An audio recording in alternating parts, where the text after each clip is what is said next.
আজকে আসলে দেশবাসীর উদ্দেশ্যে একটি কথা বলতে চাই। আমাদের যে ইয়াংদের মধ্যে অত্যন্ত জনপ্রিয় বর্তমান বাংলাদেশে মোহাম্মদ আশরাফুল হোসেন আলম ওরফে হিরো আলম এবং রিয়ামণি দুজনে আজকে আমার কোর্ট চেম্বারে উপস্থিত আছেন।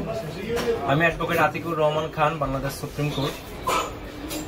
তাদের মধ্যে সাম্প্রতিক সময়ে আমরা বিভিন্ন ফেসবুক মিডিয়ার মাধ্যমে দেখতে পেয়েছি যে তাদের মধ্যে স্বামী স্ত্রীর মধ্যে একটা মিসআন্ডারস্ট্যান্ডিং, এবং এটা অনেকদিন যাবৎ চলমান। দুই পক্ষের বিরুদ্ধে মামলা মোকদ্দমা করেছেন। হিরো আলম আমার পাশে আছেন, আমাদের নায়ক। হিরো আলম ওনার ওয়াইফ রিয়ামণির বিরুদ্ধে মামলা করেছেন, রিয়ামণিও হিরো আলমের বিরুদ্ধে মামলা করেছেন। তো আমি হিরো আলমের আইনজীবী।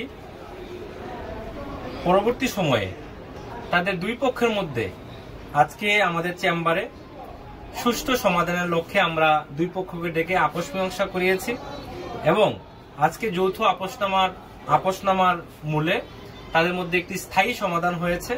এবং আমরা আশা করি আগামী দিনে, যেহেতু হিরো আলমের নেগেটিভ পজিটিভ দুইটাই ইম্প্যাক্ট আছে, কিন্তু পজিটিভ ইম্প্যাক্টে অনেক বেশি। হিরো আলম বাংলাদেশের একটা ব্র্যান্ড, অনেক মানুষ তাকে পছন্দ করে, অনেক ফলোয়ার।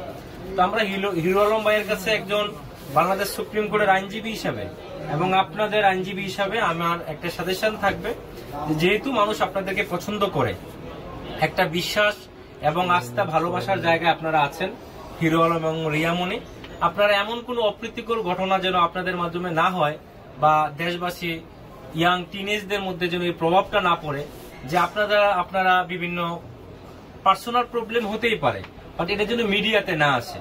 আর আমরা আশা করি এবং বিশ্বাস করি আগামী দিনে তারা দুইজন একসাথে আমরা আপোষ করে দিয়েছি।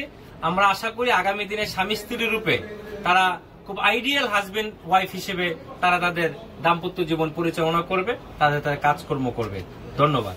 আর হিরো আলম ভাই, আজকে আসলে যে যৌথ আপোষনামা হয়েছে, বা আপনারা দুইজন আজকে মিলিত হয়েছেন, এবং আপনারা মামলাও আপনাদের শেষ, আপোষনামা হয়ে গিয়েছে, আপনার আসলে অসংখ্য ধন্যবাদ আপনাদের প্রিয় দেশবাসী। সকলের আগে আমি হিরো আলম এবং রিয়ামণি দুইজনে আপনাদের কাছে ক্ষমা দৃষ্টি আকর্ষণ করতেছি। মানুষ বলতে ভুল হয়, আমরা হয়তো অনেকে ভুল করেছি দুইজনে, সে ভুলের ঊর্ধ্বে কেউ নেই। আল্লাহ পাকের কাছে ক্ষমা চাইলো, আল্লাহ পাক ক্ষমা করে। আর আমরা তো মানুষ, সেই হিসেবে আপনারা সবাই আমাদেরকে ক্ষমা দৃষ্টি দেখবেন। আর আমাদের দুইজনে রিয়ামণি এবং হিরো আলমকে দুই পক্ষে আমাদের আইনজীবী হিসেবে আমাদের আতিক ভাই আছেন। আতিক ভাই আমাদের দুই পক্ষের কথাবার্তা শুনে এবং মামলা দুই পক্ষে আমাদের মীমাংসা হয়ে আমরা একত্রিত হয়েছে যে রিয়ামণি যে মামলা করেছিল সে মামলা উঠাই নিতেছে, আমি তো রিয়ামণির উপর যে মামলা করি সে উঠাই নিতেছে। উঠে নিয়ে আমরা দুইজনের সামনে একসাথে সুন্দরভাবে যাতে সংসার করতে পারি এবং সুন্দরভাবে চলতে পারি, এবং আমাদের দ্বারা মানুষ যারা কিছু শিখে আমরা এই ধরনের কোনো কিছু আপনাদের সামনে নিয়ে আসবো। এবং রিয়ামণির জীবনে যে ভুল করছে, আমি চাবো যে তুমি স্ত্রী হিসেবে একটা স্বামীর এরকম দায়িত্ব এবং স্বামীর কথা মতো চলা, যে বারবার তোমার উপর আমার একটা অভিযোগ হলে তুমি আমার কিছু কথা শোনো না।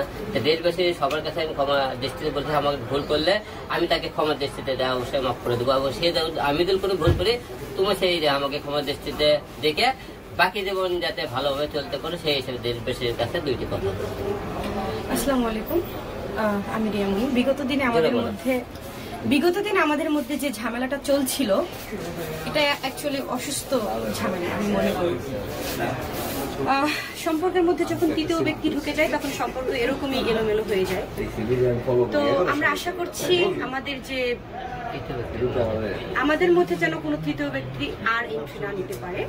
আর আমাদের মধ্যে যে ঝুট ঝামেলা ছিল বা অভিযোগ ছিল, আমার উপরে অভিযোগ ছিল, আমার আলমের উপরে অভিযোগ ছিল, আমরা সবকিছু উইথড্র করছি এবং সামনে আগামী দিনে ভালোভাবে জীবনযাপন করব, সেই আশা করছি। সবাই দোয়া রাখবেন আমাদের জন্য।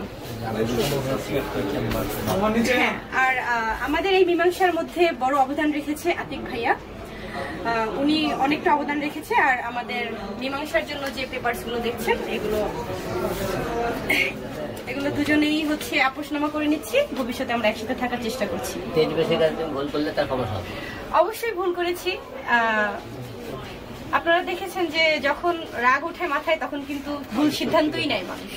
রাগ মাথায় কঠিন সিদ্ধান্ত নিয়ে ফেলে। সো আমিও ভুল সিদ্ধান্ত নিয়েছিলাম, ভুল কাজ করে ফেলেছিলাম। এখন আশা করছি সামনে আর কোনো ভুল করব না। Thank you so much.